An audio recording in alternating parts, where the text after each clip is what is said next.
Eh, Selamat malam dimanapun Anda berada. Ya, malam ini Bante punya kesempatan untuk sharing Dhamma, untuk membahas sutta yang dari Samyutta Nikaya, sutta kelompok 4, sutta nomor 2, yang di sini Hati Raja Wana Sutta. Hati Raja Wana Sutta atau diterjemahkan Raja Gajah, ya, dalam terjemahan Sutra Sentral. Bante juga ambil terjemahannya dari Sutra Sentral. Ya, sekilas aja ya, sutra ini cukup pendek, ya, tapi juga ya mudah-mudahan topiknya menarik karena Bante juga bilang ke Cilus ini, oke, mudah-mudahan bisa ada pembahasan yang menarik ininya. Nah, di sini di sutra ini saat itu Buddha menetap di Uruwela, di tepi sungai Neranjara, di bawah pohon bayan pengembara. Ya, artinya di sini di sekitar apa namanya? Sorry.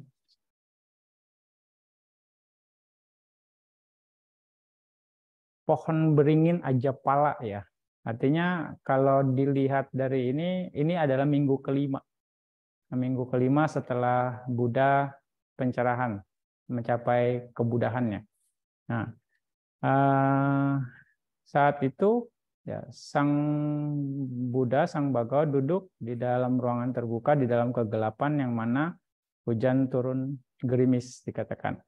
Lalu Mara datang ingin menakuti, menimbulkan kegentaran dan meneror Sang Bhagawa dengan berwujud Raja Gajah Raksasa dan mendatangi Sang Bhagawa. Ya, kepalanya seperti batu besar, dikatakan gadingnya juga bagaikan perak murni, belalainya bagaikan gajah bajak berukuran besar. Ya, sangat besar lah penampakannya ya. Kemudian Sang Bhagawa memahami ini adalah Mara si jahat. Ini adalah Mara si jahat. Lalu Buddha mengatakan, engkau berkelana melalui jalan yang panjang, menciptakan bentuk yang indah maupun menakutkan. Cukuplah yang jahat dengan tipuanmu itu, engkau terkalahkan si pembuat akhir. Dikatakan seperti itu. Nah, kemudian Mara mengetahui bahwa Sang Bhagawa mengenalinya.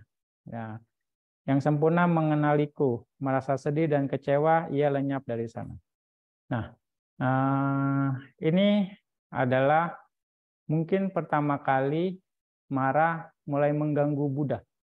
Ya, karena ini di masa ini adalah Buddha masa tercerahkan. Setelah Buddha tercerahkan 5 minggu ya.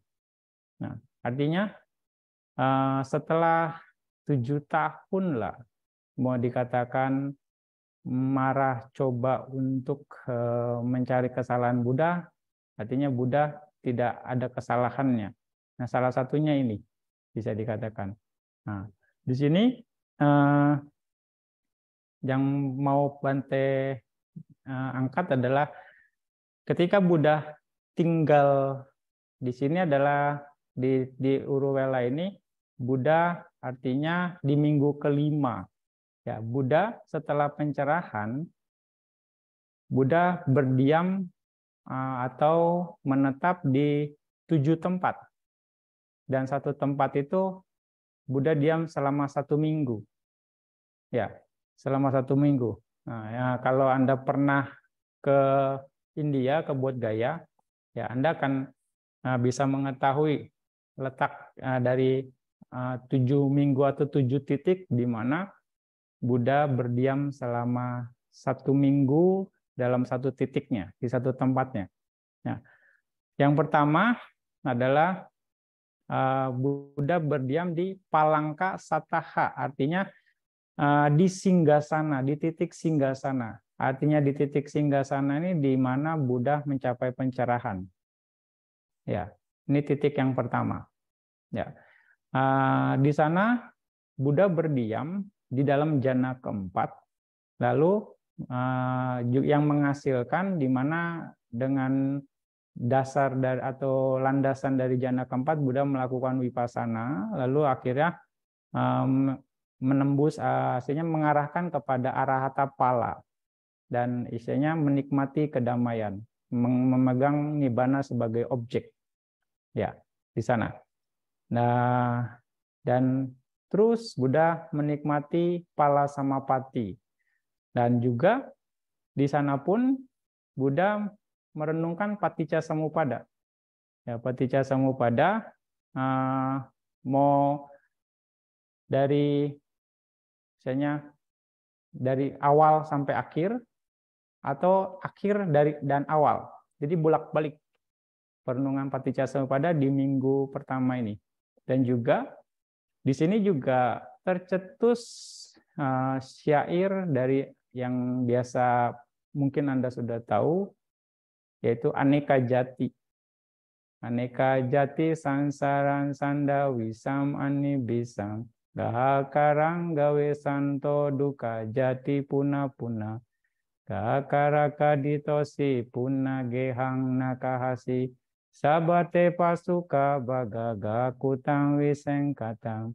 Wisengkara gatan citan tananang kaya majaga. Ini adalah perenungan pertama Buddha ketika beliau baru tercerahkan ya di minggu pertama ini. Di minggu pertama, di hari pertama perenungan ini muncul. Ya, lalu setelah itu perenungan paticca samuppada berikutnya. Awija pacaya sangkara, sangkara pacaya winyana, winyana pacaya nama rupa dan sebagainya. Itu artinya forward order, maju, atau backward order, atau mundur, ya. Atau juga maju dan mundur, tengah-tengah, seperti itu. Itu cara latihan paticca samuppada. Ya, Buddha memahami ini, melihat semakin jelas perenungan-perenungan ini di minggu pertama, ya, setelah Buddha tercerahkan, seperti itu. Nah, lalu di berikutnya di minggu kedua Buddha bergeser, ya, dan dikatakan animisa sataha. Sataha itu 7 hari, ya, 1 minggu. Animisa artinya minggu menatap. Apa yang Buddha tatap adalah pohon bodhi, ya, pohon bodhi dan juga singgasananya, artinya titik di mana Buddha mencapai pencerahan. Nah, itu animisa sataha. Nah, Buddha menatap pohon bodhi dan ininya tanpa berkedip, ya, selama 1 minggu, ya, itu dikatakan seperti itu, ya. Di sana ada diskusi dengan para dewa, di antara para dewa, ya. Diskusinya mereka ada para dewa yang sudah mencapai pencerahan atau bertemu dengan Buddha-Buddha yang sebelumnya, ya, dan karena mereka paham situasinya, mereka juga merasakan suasananya. Lalu begitu Buddha Gotama juga mencapai pencerahan, mereka pun juga mengalami dan memperhatikan, gitu. Nah, setelah minggu pertama, ya, lalu mereka ada diskusi, kenapa Buddha belum keluar juga dari mau dibilang dari meditasinya. Apalagi yang mau dia tunjukkan untuk pencapaian kebudahannya, gitu. Dikatakan seperti itu. Nah, setelah hari ke-8, ya, Buddha mengetahui pemikiran para dewa dan Brahma ini. Ya, lalu Buddha menunjukkan keajaiban ganda untuk mengatasi keraguan-raguan dari para dewa dan Brahma, ya. Dan keajaiban ganda ini, ya, Buddha mengeluarkan, ya, air dan api dalam tubuhnya, bisa bilang seperti twin miracle di sana di minggu kedua ini, ya. Jadi sama seperti yang di hutan pohon mangga, ya, dan juga di yang beberapa peristiwa itu. Nah, ini adalah salah satunya. Buddha menunjukkan keajaiban ganda untuk mengatasi keraguan-raguan dari para dewa dan Brahma. Ya, dewa dan Brahma yang saat itu ada diskusi, mungkin menunggu Buddha keluar dari meditasinya, ya. Kira-kira seperti itu. Ya. Lalu setelah selesai, ya, Buddha akhirnya juga menetap di dalam Palasamapati sampai dengan menatap tanpa berkedip di pohon Bodhi dan juga singgasananya. Lalu masuk minggu ketiga. Minggu ketiga dikatakan Cangkama Sataha. Cangkama Sataha di sini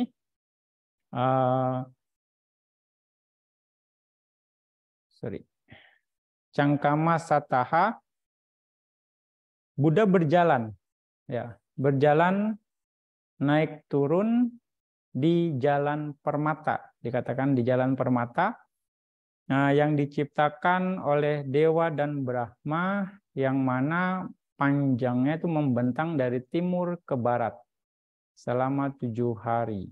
Nah, di sini Cangkama Sataha. Cangkama Sataha. Oke, ya, Cangkama Sataha. Bentangan dari jalan permatanya itu yang diciptakan oleh dewa dan Brahma itu sangat panjang sekali bentangannya. Nah, dikatakan membentang dari timur ke barat.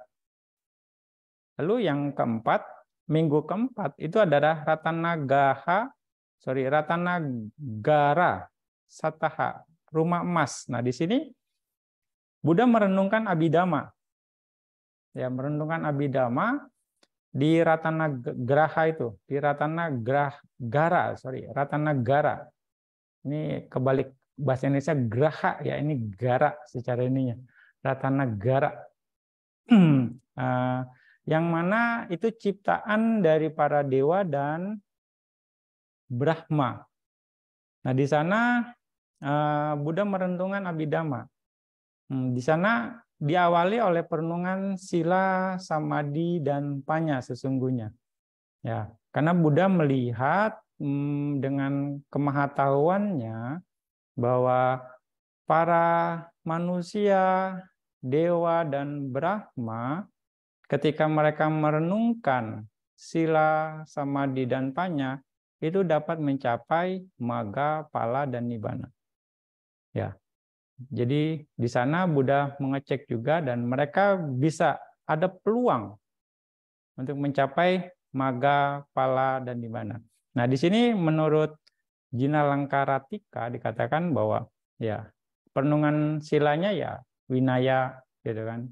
Juga samadhi ya suta-suta ya karena berhubungan dengan konsentrasi ada, dan juga panya ini abhidhamma.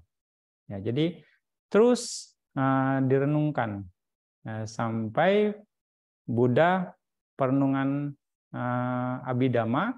Nah, Abhidhamma ada 7 buku, dikatakan ada 7 bagian, ya, 7 bagian. Nah, Dhammasanggani, Vibhanga, Datukata, Pugalapanyati, lalu juga Katawatu, Yamaka, dan juga Yamaka. Nah, pada saat perenungan ini Buddha tidak muncul cahayanya.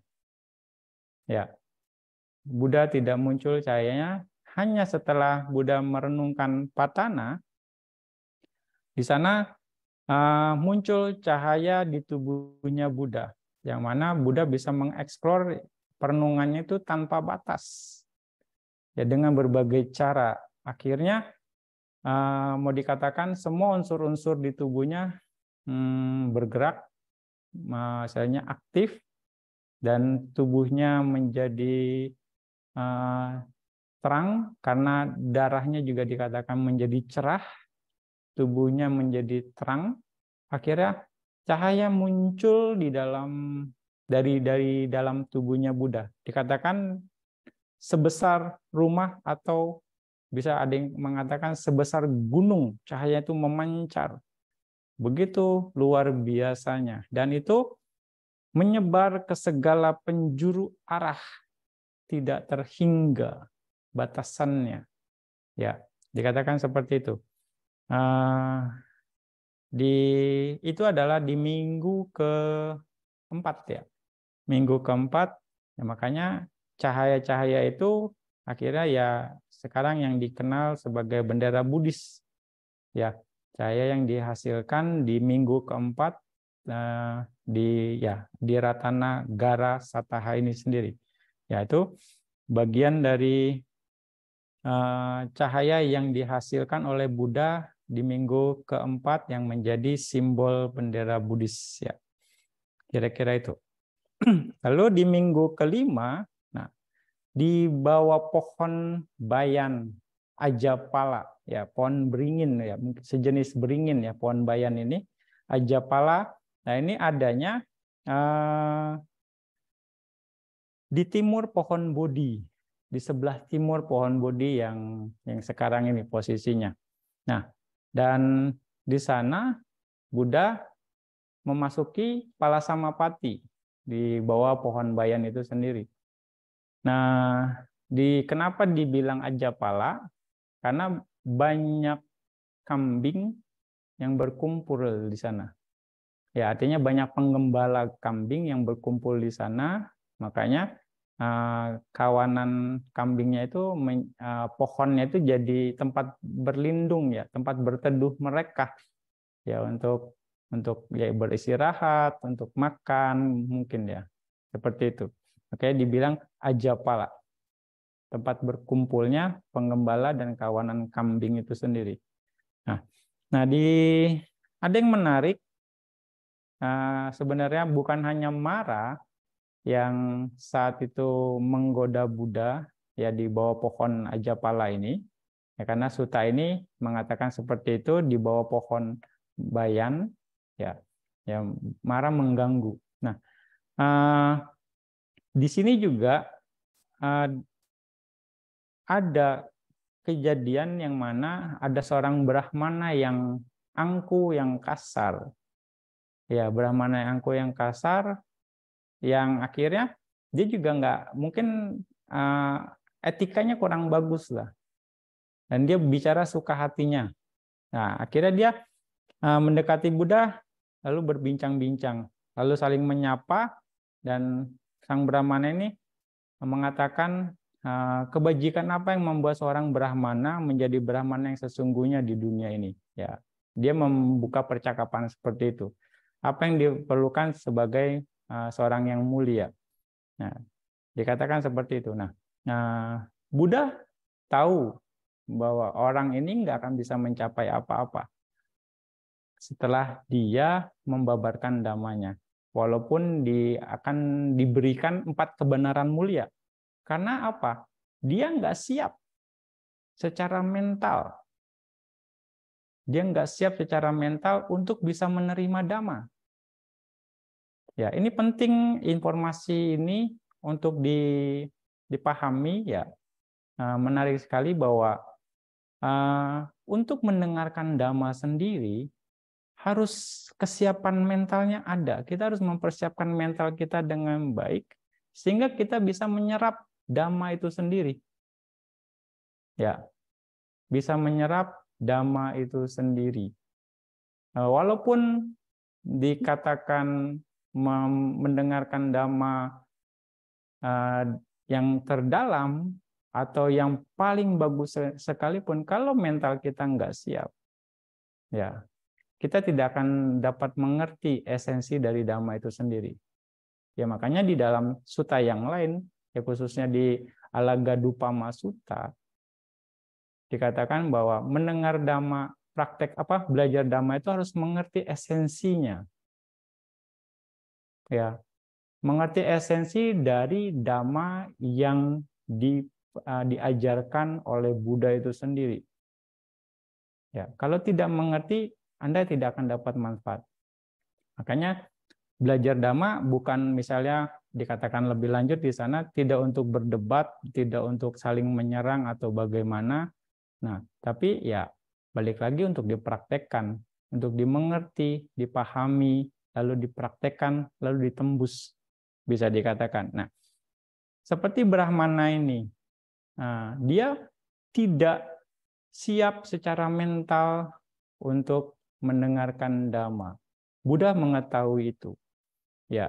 Nah, karena Buddha sangat mahir untuk membuat orang tercerahkan. Buddha mengetahui karakteristik masing-masing. Buddha juga mengetahui kematangan indera masing-masing individu di hadapannya. Kira-kira dhamma apa yang bisa membuat dia menjadi tercerahkan. Ya. Nah, tapi di sini Brahmana ini tidak beruntung. Artinya tidak siap waktunya. Dan dia adalah orang yang saat itu tidak bisa ditaklukkan. Makanya ada kualitas dari Buddha adalah Anuttaro Purisa Dhamma Sarati. Yang guru yang tiada bandingnya bagi mereka yang siap untuk ditaklukkan. Ya, bagi mereka yang siap ditaklukkan. Kalau yang nggak siap ditaklukkan, tidak akan bisa. Ya, makanya dari case ini juga dari pernyataan kualitas Buddha, kita nggak bisa paksa orang. Kalau memang belum waktunya, kalau memang belum siap ya. Kita pikir Dhamma bagus, semua orang harus tahu. Bisa dikatakan seperti ya, ini indah, Anda harus belajar, paksa-paksa. Mau dibilang, dijejelin terus bisa muntah ya. Mau dibilang, ya makanya, ya bagus, nanti yang ada dia bisa antipati sama Dhamma. Itu yang jadi repot. Dia akhirnya punya mental block gitu kan, untuk nggak mau belajar Dhamma, nggak mau lah belajar Dhamma. Lihat yang belajar Dhamma gitu maksain orang misalnya. Ya kan? Nah, ini di sini. Begitu juga dengan di zaman Buddha sendiri, ya ini salah satu contoh. Contoh yang lain ya, Bante Dewadatta. Ya kan, Bante Dewadatta, terus kelompok Cabagya, kelompok 6, itu ada di lingkaran satunya Buddha, di ring satunya Buddha. Mau dibilang, tapi ya termasuk Biku Sudina gitu kan, yang selalu melanggar winaya gitu kan. Selalu, nah mereka nggak bisa tercerahkan karena nggak siap secara mental, batinnya, pikirannya nggak siap. Gitu. Ada Buddha, Bante Dewa kurang dekat apa dengan Buddha, ya kan? Ini dia sepupuan, gitu kan, satu keluarga, tapi tidak bisa juga ditolong karena memang tidak siap secara mental. Nah, ini yang harus Anda menjadi catatan bahwa memang mempelajari Dhamma harus siap. Anda harus mempersiapkan mental Anda untuk bisa menerima Dhamma ini dan menerima artinya, memahami maknanya dengan baik, gitu. Ya, ini bisa dikatakan. Nah, kira Buddha menjelaskan ini hanya sebatas ini saja. Buddha tidak mengajarkan Dhamma kepadanya, tapi memahami pernyataan si Brahmana, Buddha mengucapkan bait yang ini. Karena balik lagi, dia tidak punya kesan yang baik terhadap Dhamma. Artinya dia Dhamma itu nggak berkesan ke dia, karena balik lagi tidak punya kesiapan untuk mendengarkan Dhamma. Beda dengan mungkin Bante Sariputta, Bante Moggallana. Satu bait jadi Sotapanna. Nah, ya kan? Singkat sekali bisa dikatakan. Nah, mereka ya beda kualitasnya. Nah, gitu.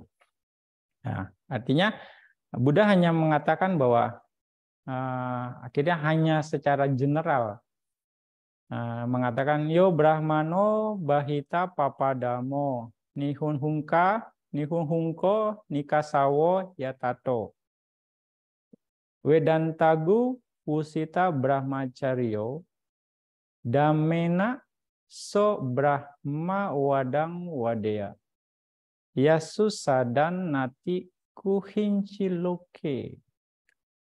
Yang mana artinya seorang arahat yang disebut Brahmana adalah ia yang telah menyingkirkan semua kejahatan. Ia bebas dari segala kekerasan dan kekasaran. Ia bebas dari noda kotoran batin. Ia berusaha untuk mengembangkan meditasi, atau ia memiliki pikiran yang terkendali oleh moralitas. Atau ia telah mencapai nibbana, lenyapnya secara total kelompok-kelompok batin dengan penembusan 4 maganyana, atau ia telah mencapai tingkatan arhata pala, puncak dari 4 maganyana.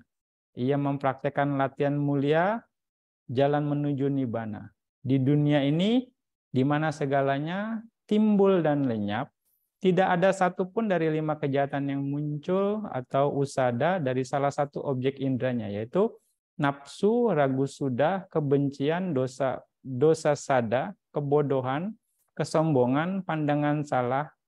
Arahanta disebut sebagai Brahmana yang dengan berani mengatakan sungguh benar, aku adalah seorang Brahmana sejati.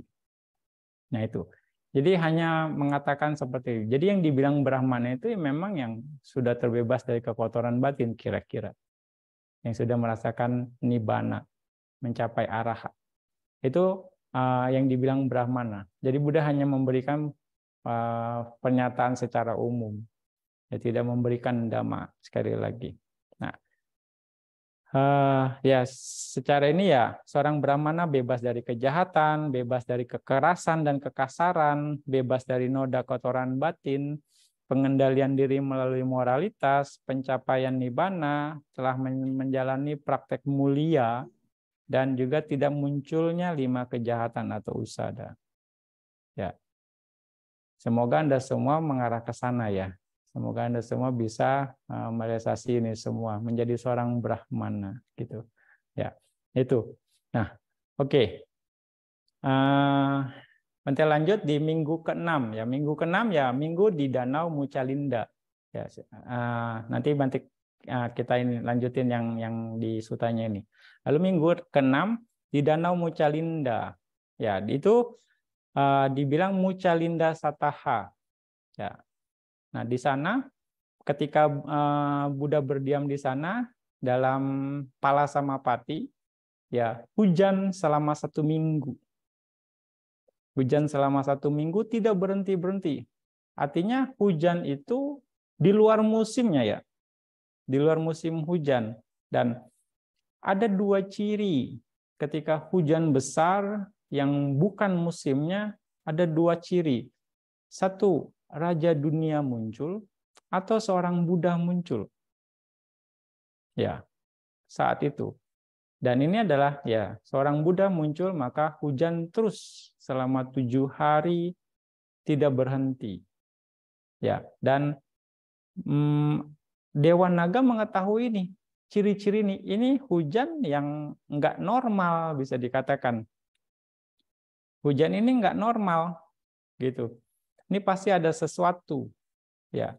Kalau ndak Raja dunia, lalu seorang Buddha akan muncul.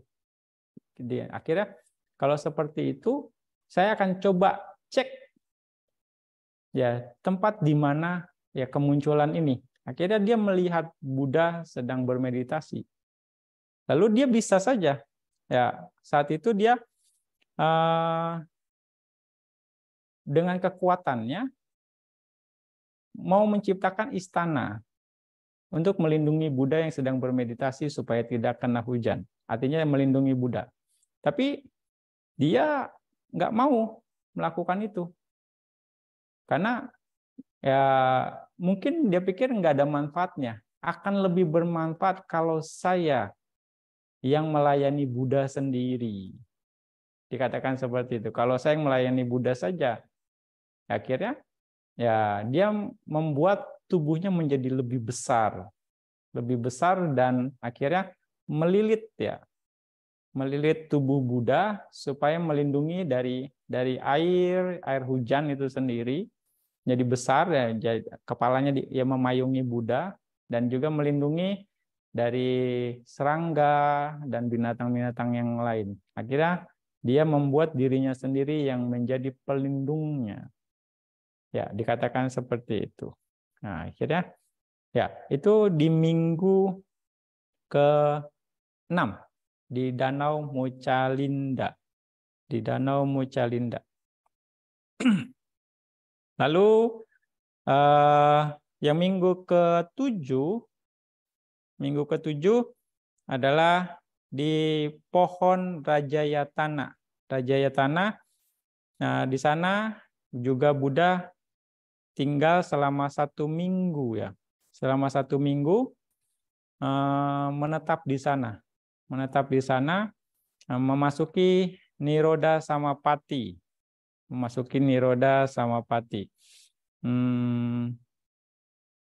Ya, sebenarnya tidak sama saja karena Buddha hanya diam selama 1 minggu. Nah itu di mana Buddha mencapai pencerahan ya selama 7 minggu Buddha akhirnya berdiam di satu tempat. Nah, untuk yang dari sutta ini adalah ketika Buddha berdiam di pohon beringin Ajapala.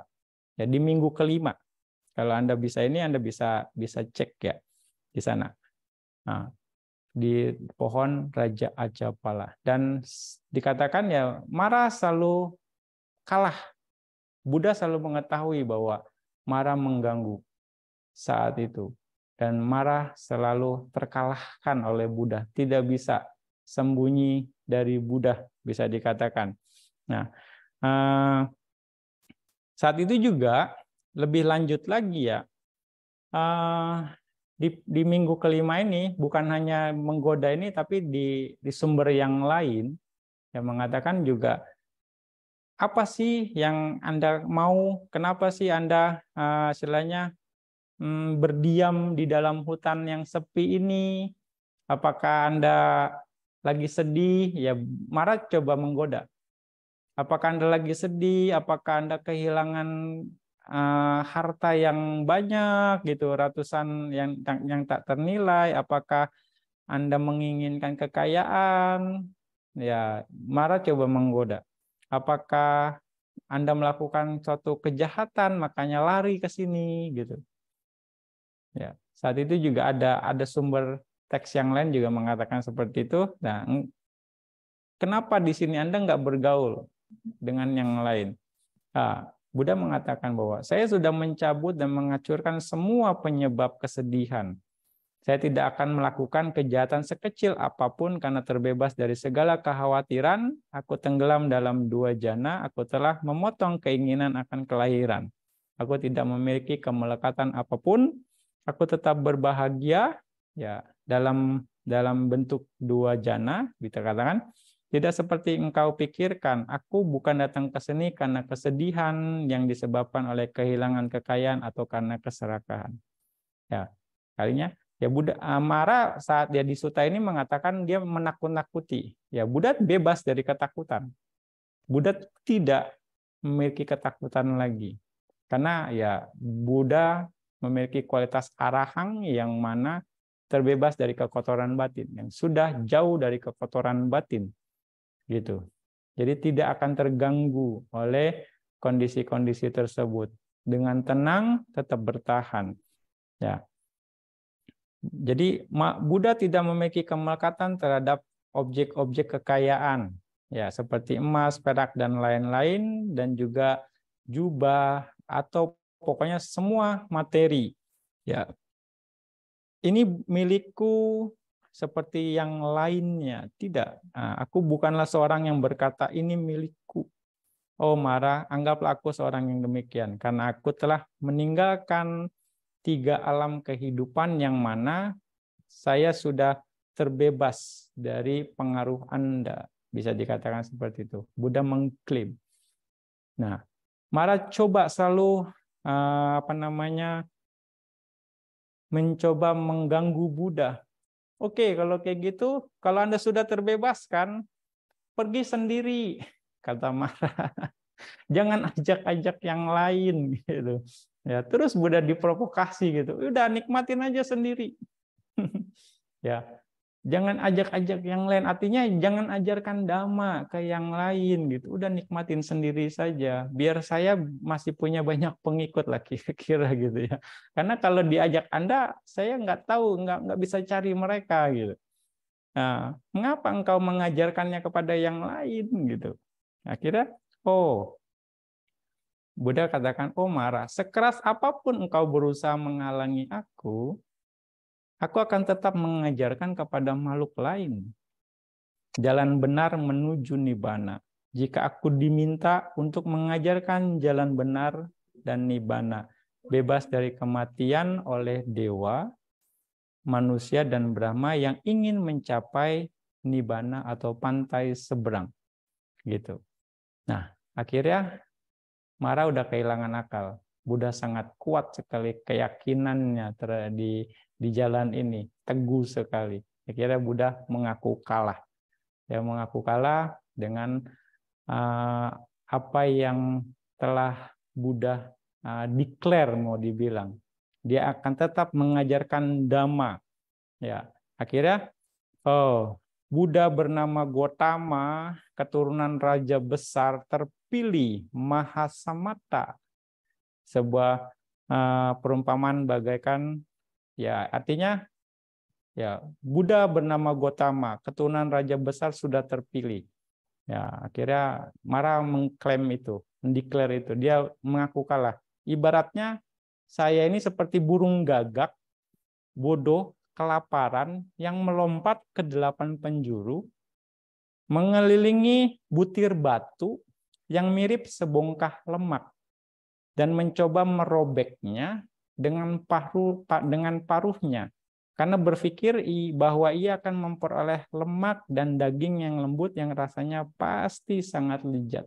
Enggak taunya batu, dia pikir lemak gitu. Ya dipatok-patok bisa, ya susah gitu kan. Nah, ibaratnya gitu. Jadi percuma gitu. Nah, tidak berhasil mendapatkan kelezatan batu itu, burung gagak bodoh itu pergi. Bagaikan burung gagak bodoh itu karena gagal menikmati sedikit pun kelezatan meskipun ia telah berusaha merobek batu yang mirip sebongkah lemak tersebut. Kami menyerah, merasa sedih, sangat sedih, dan hampir patah hati karena tidak berhasil memperoleh apapun yang diharapkan setelah mengganggu, menyakiti, dan mengaling engkau yang mulia. Artinya berusaha untuk menggoda Buddha, menyakiti Buddha, menakuti Buddha, menghalangi Buddha. Tidak berhasil, marah. Ya, itu ceritanya dalam ini ya. Ya, di minggu kelima ini. Nah, itu tentang Mara yang berhubungan dengan ya Buddha berdiam di 7 tempat setelah pencerahan. Ya. Itu poin pertama yang Bante mau angkat di sini gitu ya. Poin berikutnya bahwa dari kata Mara itu sendiri ya. Sebenarnya masih banyak tapi Bante skip aja ininya supaya mempersingkat waktu juga. Ya. Nah, ada istilah marah, mungkin Anda semua juga sudah paham ya tentang marah itu sendiri definisinya. Ada 5 jenis marah. Ya, 5 jenis marah itu sendiri ya, yang di konteks ini adalah Dewa Putamara. Dewa Putamara itu sendiri yaitu makhluk dewa yang dijuluki Mara, yang mana namanya sekarang ini adalah Maranamuci ya. Ya, maranya ini. Nah, nah, di sini ada kalimat palinya bahwa sabamitehi kanda kilesa bisangkara maju dewa puta sangkate sabapaca tike. Nah, itu dalam Teragata kata. Ya. Ada lagi istilah lain, kalimat pali lain, sangkepatowa panca kilesa kanda bisangkara dewa puta macumare abanji tasma bagawati wucati. Itu dalam Wisuddhimagga. Dikatakan seperti itu kontekstual. Jadi mara ini ada 5 jenis, bisa dikatakan. Ada yang dibilang kanda mara, ada yang kilesa mara, berikutnya abhisangkara mara, lalu macu mara, dan yang terakhir dewa putamara. Itu istilah mara di dalam teks. Ya. Istilah mara. Jadi mara di sini bukan hanya ya makhluk mara itu sendiri. Ya, ya mara yang berupa dewa yaitu dewa putamara salah satunya. Nah, yang lain adalah kanda mara. Nah, kenapa dikatakan kanda itu sebagai mara? Ya. Kanda mara. Karena dikatakan kanda itu tempat macu mara muncul. Macu mara ini kematian. Ya, karena badan ini ada, maka nanti kita akan mengalami kematian. Sebab akibat. Sebabnya ini ada, akibatnya nanti ini akan jadi habis. Bisa bilang. Muncul, lenyap. Munculnya ini, maka berikutnya prosesnya adalah lenyapnya ini. Nah, lenyapnya inilah kematian. Karena kita dilahirkan, yang mana dilahirkan ini ada kanda ini, lalu berikutnya kita akan mengalami kematian, yaitu dibilang macu mara. Kanda mara yang mana menghasilkan macu mara. Kematian, maka macu mara muncul. Dan juga ya, kanda ini, ya pancakanda, mau dibilang. Kanda ini tempat di mana kilesa-kilesa meningkat. Makanya kilesa mara. Ya, tempat di mana kilesa-kilesa ini meningkat. Ya, awija tanha upadana. Meningkat. Kilesa mara terus bertambah. Ya. Yang mana kilesa itu nanti juga akan memunculkan kanda baru. Yang mana kanda baru merupakan kanda mara yang nanti menghasilkan macu mara berikutnya dan kilesa mara berikutnya. Ya. Jadi maranya terus silih berganti muncul. Maranya itu sendiri. Makanya dikatakan kanda merupakan tempat kanda makan dan dikunyah, dikatakan. Kanda, tempat kanda makan dan dikunyah. Artinya penyebab untuk munculnya kanda baru dan meningkatnya kilesa mara. Kanda ini. Makanya dibilang kanda mara. Yang nggak habis-habis makanya kan. Anda bikin kilesa itu juga akhirnya nanti menghasilkan kanda baru lagi. Atau juga mungkin dibilang ada namanya abhisangkara mara. Nah, lebih luas, lebih ini lagi. Abhisangkara mara ini artinya kusala dan akusala sangkara. Ya, abhisangkara mara. Artinya dari kanda ini juga nggak cuma akusala, nggak cuma kilesa yang kita hasilkan, tapi juga kusala sangkara dan juga akusala sangkara. Yang mana kusala sangkara itu akan menghasilkan potensi kita untuk memunculkan kanda baru. Akusala sangkara itu juga akan memunculkan kanda baru. Ya kan? Yang mana karena kanda maranya terbentuk akan memunculkan kilesa mara baru berikutnya, menghasilkan macu mara berikutnya, lalu menghasilkan abhisangkara mara berikutnya lagi. Akhirnya terus lipat berlipat ya. Mau dikatakan seperti ini. Sebanyak potensi kama baik, bukan kama baik lah. Sebanyak potensi kama yang Anda hasilkan, mau karma baik atau karma buruk, sebanyak potensi itu pula Anda akan dilahirkan. Sebanyak potensi Anda dilahirkan itulah, sebanyak potensi itu pula Anda akan mengalami kematian. Sebanyak potensi Anda dilahirkan itulah, sebanyak itu pula Anda akan meningkatkan kilesa Anda selagi Anda belum mencapai pencerahan. Ya kan? Sebanyak Anda ya punya potensi untuk dilahirkan, sebanyak itu pula Anda punya potensi untuk menghasilkan abhisangkara mara. Artinya kusala dan akusala, dan sebanyak itu pula nanti Anda potensinya dilahirkan lagi, kanda mara muncul lagi, macu mara muncul lagi, kilesa mara muncul lagi, abhisangkara muncul lagi. Ya, itulah di samsara yang tidak akan pernah habis-habisnya. Ya, makanya kalau kita betul-betul tidak memahami Dhamma dengan baik, tidak punya kesiapan mental untuk belajar Dhamma dengan benar, ya kita akan terus ada di dalam samsara ini. Kira-kira bisa paham ya sampai di sini ya. Ya, itulah abhisangkara mara. Ya. Juga dikatakan disebut sebagai nama kanda. Artinya ya kusala dan akusala itu kan batin ya. Nama kanda. Nama kanda mara mau dikatakan. Kusala dan akusala sangkara. Dan juga dewa puta mara. Nah itu. Jadi 5 jenis mara inilah ya yang ada dalam teks, konteksnya mara itu sendiri. Ya, ini juga Anda harus memahami ini.